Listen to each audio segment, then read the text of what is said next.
Balanço financeiro do exercício de 2018 do Governo do Estado. Jornal da Rede Alesp. Os deputados aprovaram a prestação de contas do Governo do Estado do exercício de 2018. O período compreende as gestões de Geraldo Alckmin, do PSDB, e do Márcio França, do PSB.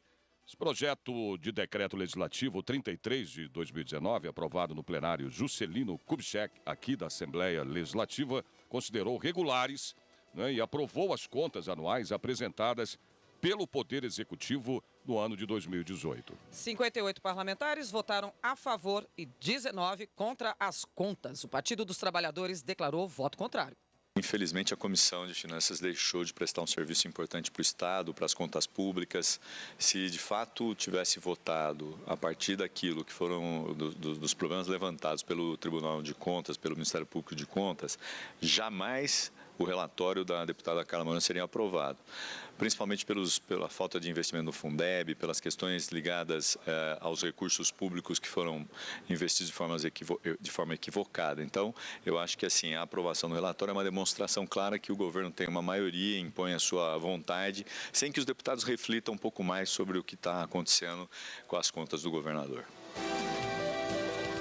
Bom, antes de ser submetido ao plenário, o balanço financeiro do governo paulista foi analisado pelo Tribunal de Contas do Estado, TCE, e depois deliberado pelas comissões de fiscalização e controle de finanças, orçamento e planejamento, presidida, né, pelo deputado Wellington Moura, exatamente, do Republicanos, com a relatoria da deputada Carla Morando, do PSDB. Acredito que vai ser aí um ano de sucesso e grande vitória para o Estado de São Paulo, que é quem vai ganhar, sem dúvida, os munícipes, todos os municípios aí com esse orçamento aprovado e os projetos do governo, os planos de todas as secretarias possam investir nos municípios e ajudar aqueles que estão passando hoje um momento difícil, tanto na saúde, na educação, investimento em infraestrutura. Eu acho que é isso que a gente quer agora, fazer um orçamento que possa ajudar a todos os municípios. Todo o país hoje enfrenta essa dificuldade, é uma dificuldade que está aí e o país patinando para sair, mas os governos que conseguiram manter e que tiveram essa responsabilidade fiscal, eles devem ser realmente reconhecidos e ter a aprovação do Tribunal de Contas, que foi o que aconteceu naturalmente aqui no Estado de São Paulo. Como sempre, nos governos do PSDB tem as suas contas aprovadas. Ouviram aí, portanto, as explicações, né, do presidente da Comissão de Finanças, da Comissão de Finanças, Orçamento, Planejamento, o deputado Wellington Moura, do Republicanos, e da relatora, que é a deputada que acabamos de ouvi-la agora, a deputada Carla Morando, do PSDB. O presidente da Comissão de Finanças, Orçamento e Planejamento, o deputado Wellington Moura, né, que acabamos de ouvir, avaliou como proveitosa essa reunião da comissão. Eu acho que tudo que aconteceu hoje foi de grande sucesso para a Assembleia Legislativa. Há vários anos o PT ele vem apresentando um voto em separado e lendo esse voto, fazendo uma forma de obstruir o orçamento, de obstruir até a votação no plenário. E este ano nós conseguimos aí votar o orçamento, apenas entraram em discussão em termos regimentais, cada um dos deputados usaram 10 minutos para poder trazer aí as suas explicações, o seu relatório separado, mas foi muito proveitoso aqui para casa. Passamos de forma que votamos, todos os deputados, cada um votou, foram 8 votos a 2 votos que foram separados dos seus relatores.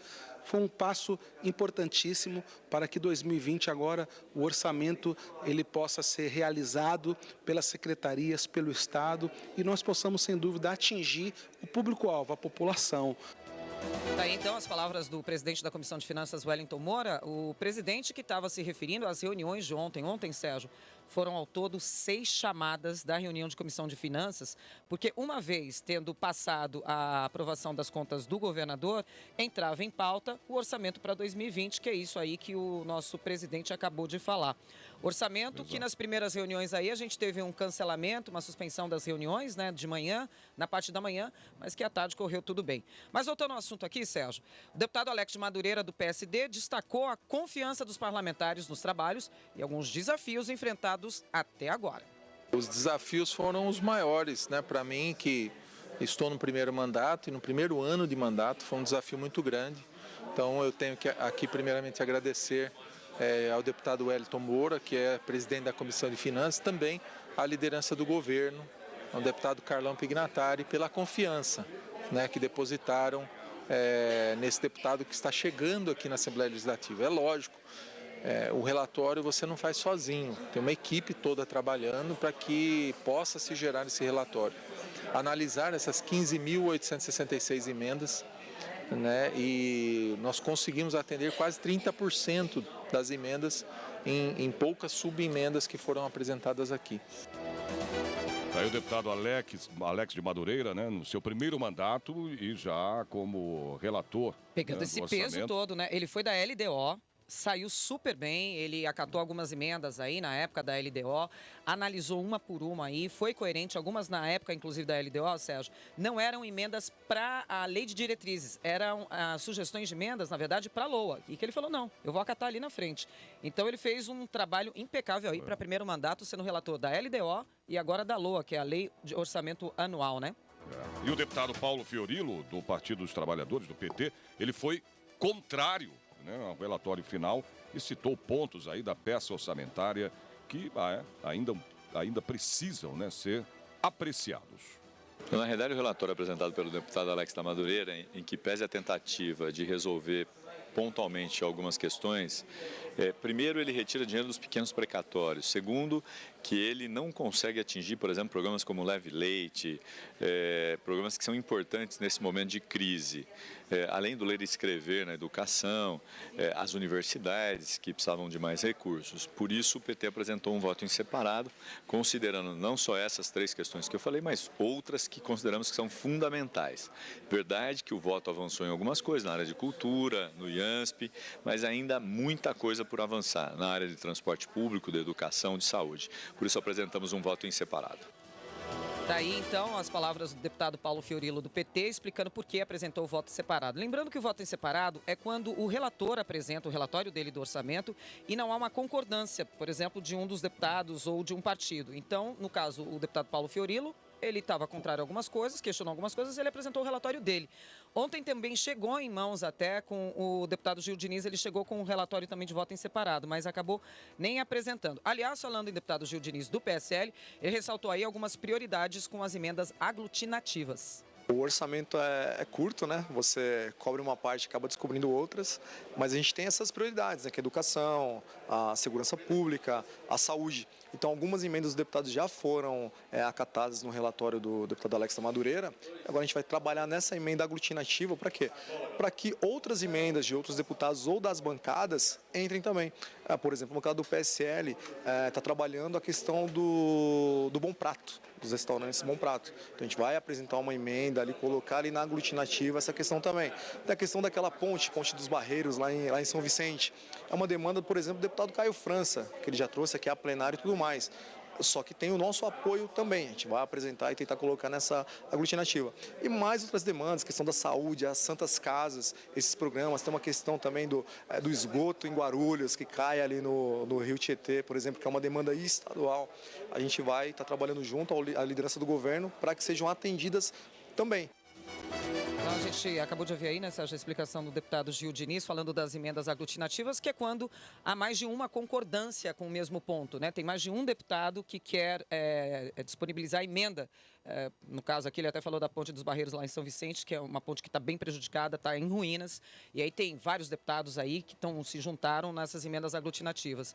Ontem o deputado Dirceu Dalben também, ele pediu para que o relator do orçamento, o deputado Alex de Madureira, olhasse com carinho acompanho, né, as emendas aglutinativas, por exemplo, das audiências públicas do orçamento, que percorreram o estado de São Paulo todo aí. E foi colocado, então, pelo deputado também Dirceu Dalben, mais uma emenda aglutinativa aí. A gente vai acompanhar tudo e noticiar aqui como é que vai ficar essa situação, tá bom? Exato, isso tudo acontece, só para que, né, os nossos ouvintes e telespectadores entendam um pouco. Essa questão do orçamento, é preciso, né, se chegar, né, a um denominador comum. Por quê? Porque tem curto, né? oposição e situação.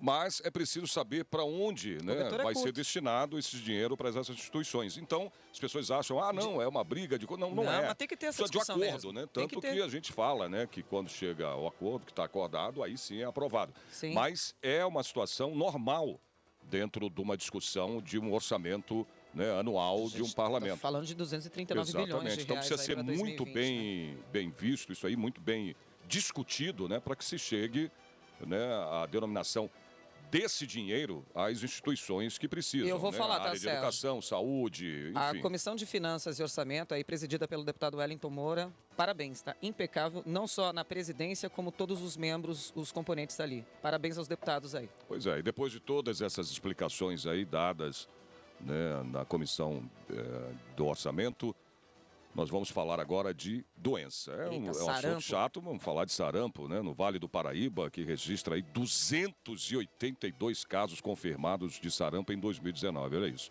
As últimas cidades da região a confirmarem os novos casos foram São José dos Campos, Caçapava, Cruzeiro, Guaratinguetá, Atibaia... Eita, minha terra, hein?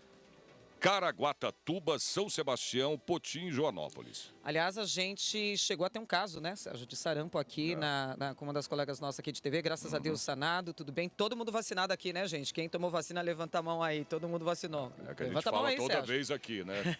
O que vale, o que é importante é a prevenção. Exatamente. Prevenir, então. Só para completar, então, desde o começo do mês, houve pelo menos 53 novos casos da doença na região. Os números são das vigilâncias epidemiológicas dos municípios. Apesar dos casos, thanks God, não há registro de morte por causa da doença. É isso. Jornal da Rede Alesp. Volta aí, Batata, só para retificar. A gente fala assim, mas foi vacinado, não preciso não. Pode ser vacinado. Eu fui vacinada. Se você já foi Eu fui vacinado, quando não é eu que era você menor. não lembra, entendeu? Por exemplo... E tive sarampo, mas tive que tomar de novo o agora. Rogério, nosso Cid, dificilmente ele lembra que ele já está muito velho, já está velhinho, já não lembra. Então pode tomar, não tem problema nenhum, não. Porque muita gente fica naquela discussão, eu não vou tomar porque eu já tomei. Não, mas se tomar, o que pode acontecer? Eu Nada. tomei, Sérgio. Nada. Eu tive sarampo e tomei nessa leva de novo. Pois é. Gente, Não, eu também. medo Vamos de lá. agulha não. Vamos lá, continuando as nossas notícias aqui. A deputada estadual Adriana Borgo, do PROS, ressaltou que 2019, na Assembleia Legislativa, foi intenso, hein? E importante, claro. E aproveitou para passar uma mensagem esperançosa à população aqui do estado de São Paulo. Foi tão intenso tudo, foi tanta coisa, né? Frentes parlamentares, a Frente Parlamentar contra o Suicídio, a Frente Parlamentar pelos policiais demitidos injustamente, que nós vamos lançar agora dia 11. Foram muitas coisas importantes. Eu acho que nós votamos aqui na casa a privatização, né, da qual eu fui contra, mas isso mexeu bastante aqui com a casa. E todo o tema aqui é importante, mas tem alguns que são mais marcantes, e foram esses para mim. Esperamos que nós possamos nos entender melhor aqui na casa, para que a gente possa votar projetos interessantes para o povo, né? Que os funcionários da casa, que tanto nos servem, sejam mais valorizados também. Esperamos aí que a gente tenha mais maturidade, mais inteligência política para fazer a diferença aqui. Olha, só lembrando que a deputada Adriana Borgo, ela é ferrenha aqui na Assembleia, ela luta mesmo, ela briga, né, pela bandeira dela, que são, né, aqui os policiais. Segurança, né? A área da segurança, toda a os área profissionais. de segurança. Ela é bem trabalha em ativa presídios, mesmo, tudo, policiais exatamente. militares, civil. Sérgio, o deputado estadual Coronel Telhada, do Progressistas, falou sobre a produção legislativa aqui na Assembleia em 2019 e deixou também sua mensagem de final de ano para toda a sociedade paulista. Eu acho que foi um ano infrutífero, viu? Eu acho que poderia ter sido melhor. Eu trabalhei muito, mas em matéria de produção parlamentar, eu acho que a gente não produziu. Não fui eu, foi a casa que não produziu. Eu consegui aprovar um projeto de suma importância, que é o projeto Proibição das Linhas Cortantes, que é um projeto que salva vidas. Eu acho que é um resultado muito positivo, mas eu acho que aprovar um projeto por ano é muito pouco. Tudo bem que tem aqui dos 94, se 30 aprovaram o projeto, é muito. Então eu acho que o rendimento da casa foi muito ruim. Eu trabalhei, eu vim todos os dias, eu fiz indicações, recebi pessoas. Praticamente eu não faltei um dia aqui que eu não estivesse trabalhando e atendendo as pessoas. Mas a produção legislativa de 2019 foi muito ruim, precisa melhorar. No meu trabalho, vocês podem esperar muito mais trabalho. Eu estaria aqui constantemente cumprindo minhas obrigações, estaria atendendo as pessoas, estaria criando projetos ou fiscalizando, enfim, o que eu puder ajudar a população de São Paulo, não só na matéria de segurança, mas no geral, eu estaria atendendo. Agora, o que eu espero de 2020 é uma grande incógnita, eu não sei o que vai acontecer com o Brasil. Nós tenhamos um ano melhor, um ano mais conduzido, um ano mais tranquilo, um ano com muita saúde para todos, que se Deus quiser é o que nós queremos, e um ano de muitas realizações. É o que a gente deseja para todos vocês em 2020. Esse é o nosso grande deputado aqui, Coronel Telhada, do Progressistas, que sempre junto com o nosso vice aqui, né, o deputado Gilmar Santos, estão ali no plenário, presidindo os trabalhos da sessão ordinária. O deputado estadual, o professor Kenny, do Progressistas, também falou sobre os trabalhos no Legislativo Paulista, destacando aí um de seus grandes desafios neste ano e desejando, claro, um 2020 ainda melhor à população aqui de São Paulo. É o meu primeiro ano, né? Acabei de ser eleito deputado estadual. Foram muitos projetos apresentados, mas principalmente as comissões, né? Eu estou em 4 comissões, né? A Comissão de Educação, a Comissão de Assuntos Metropolitanos, a Comissão de Ciência e Tecnologia e também a CPI das Universidades, que terminou agora há alguns dias atrás. Então foram muitas conquistas, principalmente dentro dessas comissões e recursos que a gente pôde destinar para as regiões, né? Principalmente da região da onde eu me localizo, né? Que é a Baixada Santista, Santos e o litoral de São Paulo. Principalmente para as escolas estaduais, a gente teve uma grande conquista de 43 milhões de reais para reformar todas as nossas escolas estaduais na Baixada Santista, já agora no início do ano que vem. Antes de ser deputado, eu era vereador na cidade de Santos, né? Cuidava de uma cidade. Eu obtive voto em 438 cidades. Então, obviamente, esse trabalho multiplicou centenas de vezes, né? Não só todas as cidades da Baixada Santista, como muitas outras cidades. E eu tenho trabalhado bastante, eu sempre fui... antes de ser deputado, quando eu era vereador, um vereador que fiscaliza em loco, né? Eu fiz questão de visitar todas as nossas escolas estaduais da nossa região para elaborar um grande relatório de necessidades para poder passar para a Comissão de Educação, da qual eu faço parte. E vou continuar trabalhando sempre dessa forma, fiscalizando sempre, que esse é o papel principal do legislador. Gostaria de desejar um Feliz Natal e um próspero Ano Novo para toda a nossa população do estado de São Paulo, que é e sempre foi a locomotiva do Brasil. Que a gente tenha um ano de 2020 com muita saúde, com muita prosperidade e principalmente saúde, educação e segurança para todos. Aí, fala do nosso deputado professor Kenny, do Progressistas, ele que é lá da Baixada Santista, deputado atuante lá, viu, Sérgio? Bom, tem deputado na linha não, tem deputado chegando aqui também para falar sobre a sua retrospectiva e como vai ser para 2020. O deputado estadual Castelo Branco, do PSL, fez sua breve retrospectiva de 2019 e deixou aí uma mensagem também otimista para todo mundo aqui do estado de São Paulo. Começamos o ano lá em 15 de março, um ambiente muito polarizado, ideologicamente adverso, com muitos embates em plenário, foram muitas sessões desgastantes no debate ideológico, partidário e filosófico. Finalmente, depois de alguns meses, começamos a entrar mais na pauta de aprovação de projetos de lei. 60% dos deputados de primeiro mandato, o que trouxe sangue novo para casa, muita vontade de mudança, mas ao mesmo tempo inexperiência para aprender a mexer com o regimento e com os trâmites da 19ª legislatura. Gostaríamos de agradecer a presidência da casa, na figura do deputado Cauê Macris, sempre muito solícito, das mesas diretoras, enfim, apesar de alguns problemas de início de mandato, tudo está transcorrendo bem. Nós também estamos com grandes projetos para 2020, mas vamos aguardar aí a virada de ano. E gostaríamos de deixar uma mensagem para a população, para os cidadãos de bem, positiva, de otimismo. As coisas vão melhorar. Nós temos hoje muitos deputados aqui na Assembleia Legislativa de São Paulo bem intencionados, trabalhando duro por você, fazendo o possível para que a gente volte a ter um país digno, de bem, do bom, do belo e do verdadeiro. Um país com mais prosperidade, com mais riqueza, com mais sucesso. É para isso que a gente está trabalhando. Desejamos a você boas festas e, acima de tudo, um 2020 maravilhoso, com muita paz, saúde e prosperidade. Aí o deputado Castelo Branco, do PSL, que é outro também que está no mandato aqui, no seu primeiro mandato aqui na Assembleia Legislativa, né, de São Paulo. Exatamente. Aqui, né? Também muito atuante aqui, desejando aí, né, Feliz Natal, feliz ano, e se Deus quiser, vamos entrar um 2020 bem melhor. Vamos falar agora do apresentador Gugu Liberato, que vai virar nome de um túnel no quilômetro 96 do Rodoanel Mário Covas, em Mauá, no sentido sul, hein? A homenagem consta no projeto de lei 1311 de 2019, de autoria do deputado estadual Telhada, do PP, e foi publicada, PP não, aqui não se fala mais PP, Progressistas. No Diário Oficial. Exatamente, mudou para Progressistas. Deputado Coronel Telhada, e foi publicada no Diário Oficial de São Paulo. Olha, Sérgio, no documento, o parlamentar afirma que o projeto é de interesse público, traduzido em reconhecimento ao apresentador, que morreu no dia 22 de novembro, agora, após sofrer um acidente doméstico nos Estados Unidos. Gugu caiu de uma altura de 4 metros ao tentar arrumar o ar-condicionado de sua casa em Orlando. Jornal da Rede Alesp. Para o ex-secretário de Transportes de São Paulo, Gilmar Tato, que é irmão aqui do nosso deputado Enio Tato, o seminário em defesa de políticas públicas realizado sábado passado aqui na Assembleia ajuda a fortalecer o debate voltado à inclusão social.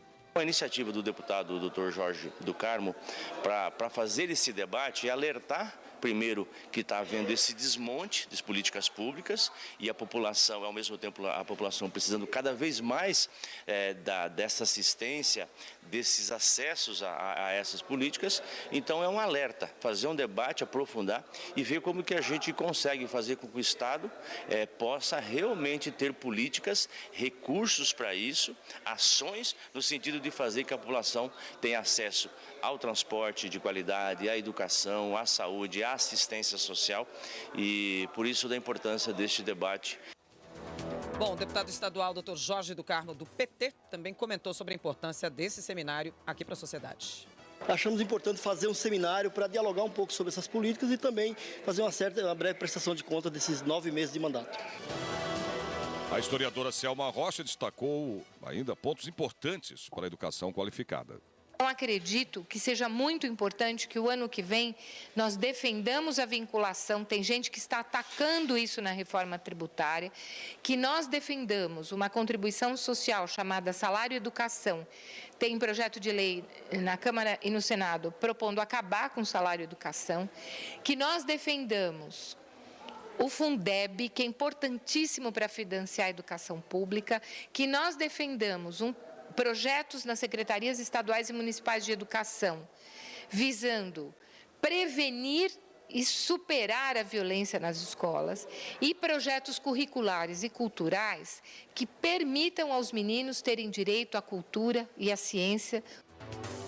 Bom, Sérgio, a educadora Irande Pereira ressaltou que ainda falta maior segurança aos estudantes. O ano que vem vamos fazer 30 anos de um novo direito para a infância e adolescência nesse país.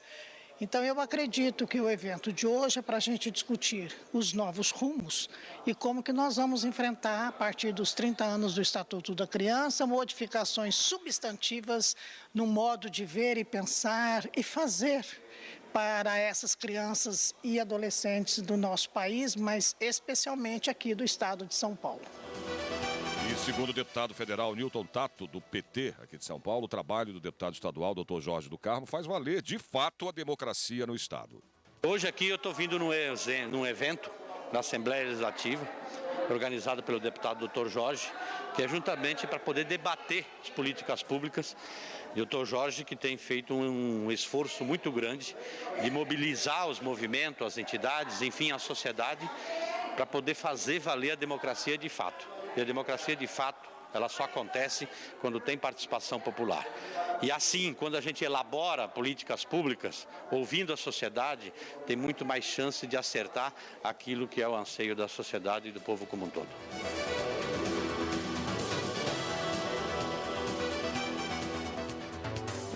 E 3 cientistas da USP são eleitos para a Academia Mundial de Ciências.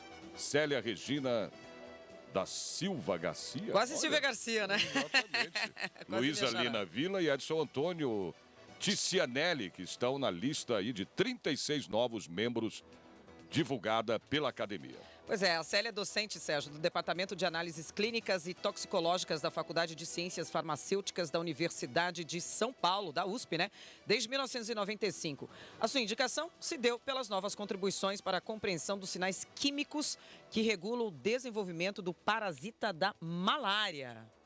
Luísa Lina Villa é professora do Departamento de Radiologia e Oncologia da Faculdade de Medicina da Universidade de São Paulo, a USP, desde 2011. Entre seus trabalhos de destaque estão as pesquisas, né, sobre a infecção por HPV, que criou vacinas profiláticas para homens e reconheceu que a infecção persistente e de alto risco é o fator principal que leva à neoplasia cervical em mulheres. Edson, é você, Silvia, continuando aí.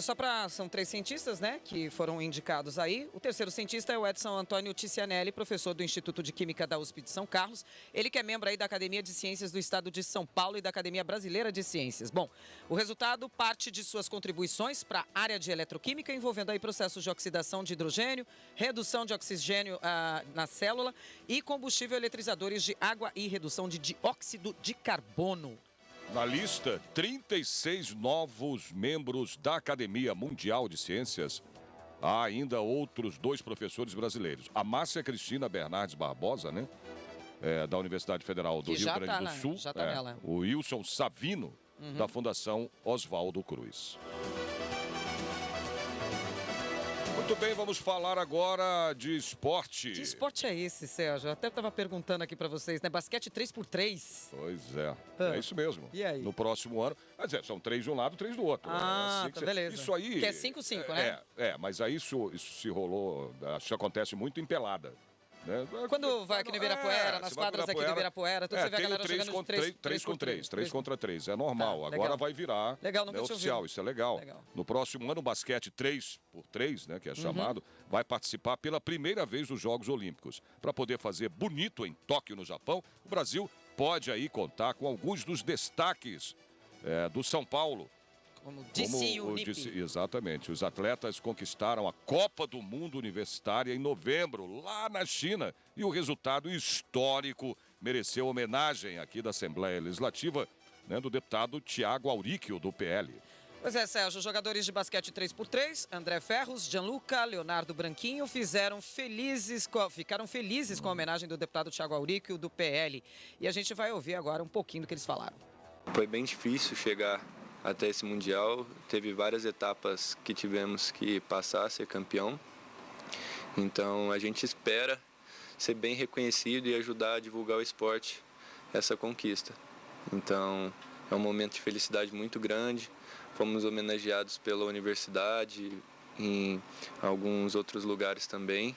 E a gente fica contente por tudo isso e mais motivado ainda para levar o esporte cada vez no mais alto do pódio. Legal essa homenagem. Segundo André Carvalho, assessor jurídico do deputado Tiago Auríquio, um dos motivos merecidos desta homenagem foi a conquista, né, do time da Universidade Paulista, olha aí, a Unip, na Copa do Mundo Universitária para o Brasil, que aconteceu na China.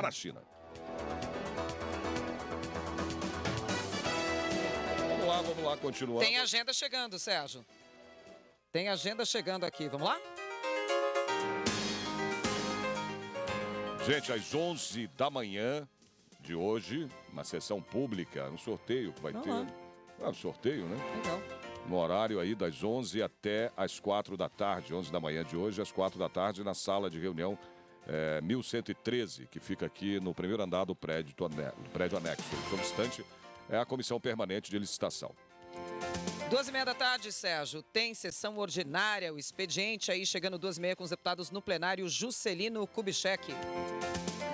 4 da tarde, 16 horas, tem a terceira reunião da Frente Parlamentar em apoio aos municípios beneficiários do FUMEF.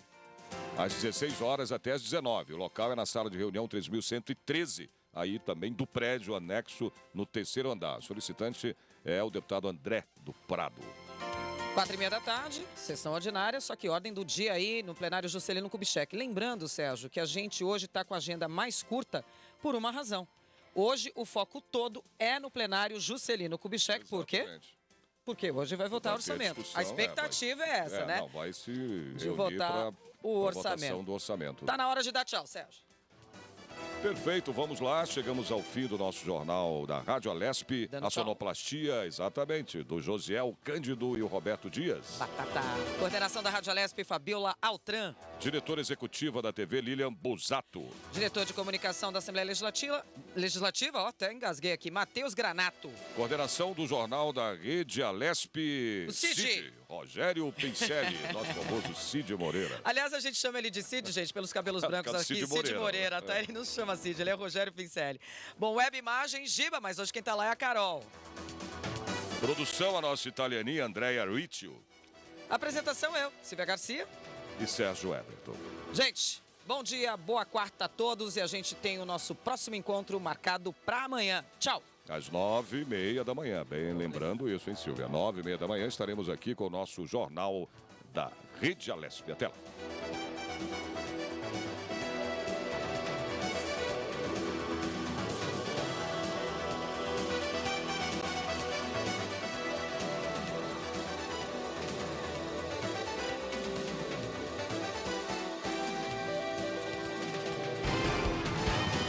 Você acompanhou o Jornal da Rede Alesp.